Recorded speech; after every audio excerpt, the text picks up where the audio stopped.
Hello دوستو، آج میں آپ کو ایک ایسے انسان کے بارے میں بتاؤں گا جو 83 دن تک اپنی زندگی ختم ہونے کی دعائیں مانگتا رہا، اور ایسی دردناک موت کی کہانی آپ نے آج سے پہلے کبھی نہیں سنی ہوگی۔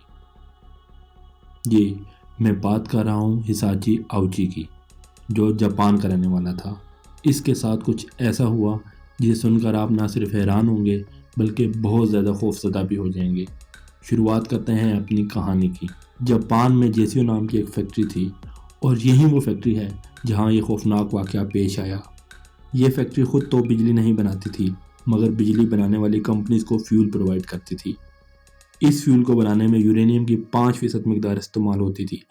اگر سائنس کے اعتبار سے دیکھا جائے تو یورینیم کو مکس کرنے کا کام مشینری کے ذریعے ہونا چاہیے تھا، مگر اس فیکٹری میں یہ کام مینولی ہوتا تھا۔ ورکرز یورینیم کو اسٹیل کی بالٹیوں میں ڈال کر مکس کرتے، اور ان کے لیے یہ ایک عام سی بات تھی۔ عام بات شاید اس لیے بھی تھی کیونکہ آج تک انہیں ایسا کرنے میں کوئی مشکل پیش نہ آئی تھی، لیکن وہی ہوا جس کا ڈر تھا۔ 30 ستمبر 1999 کو ایسا واقعہ پیش آیا جو آج تک نہ کسی نے دیکھا اور نہ کسی نے سنا۔ کمپنی میں فیول کی مانگ بڑھنے لگی۔ مینجمنٹ نے ورکر کو پریشرائز کیا کہ وہ زیادہ سے زیادہ اماؤنٹ تیار کرے۔ ایک تو وہ پہلے یورینیم کو بالٹیوں سے مکس کرنے کا خطرناک کام کرتے تھے، دوسرا انہوں نے یورینیم کی مقدار بھی بڑھا دی تاکہ وہ زیادہ سے زیادہ اماؤنٹ تیار کر سکیں، جو کہ ایک انتہائی خطرناک عمل تھا۔ صبح 10:35 کا وقت تھا کہ سولوشن میں سے نیلے رنگ کی ریڈیشن نکلنے لگی۔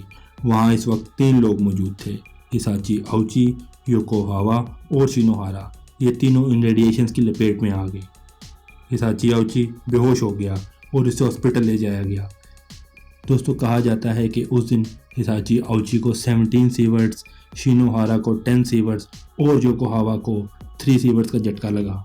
ڈاکٹر نے جب آؤچی کو دیکھا تو انہیں وہ بالکل نارمل لگا، کیونکہ بظاہر اس کی سکن بالکل نارمل تھی، لیکن پورے واقعے کا پتہ چلنے کے بعد جب انہوں نے ریڈیشن لیول کو چیک کیا تو وہ بہت حیران ہو گئے۔ مزید ٹیسٹ کرنے پر پتہ چلا کہ آؤچی کا ڈی این اے مکمل طور پر ڈسٹرائے ہو چکا ہے۔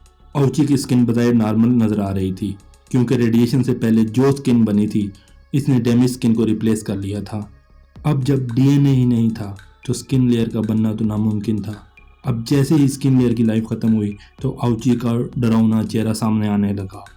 آؤچی کو ایڈوانس لیول کے ایک کمرہ میں رکھا گیا، کیونکہ اس کے وائٹ بلڈ سیلز بالکل ختم ہو چکے تھے، اور اس میں ایک معمولی سی بیماری بھی جان لیوا ثابت ہو سکتی تھی۔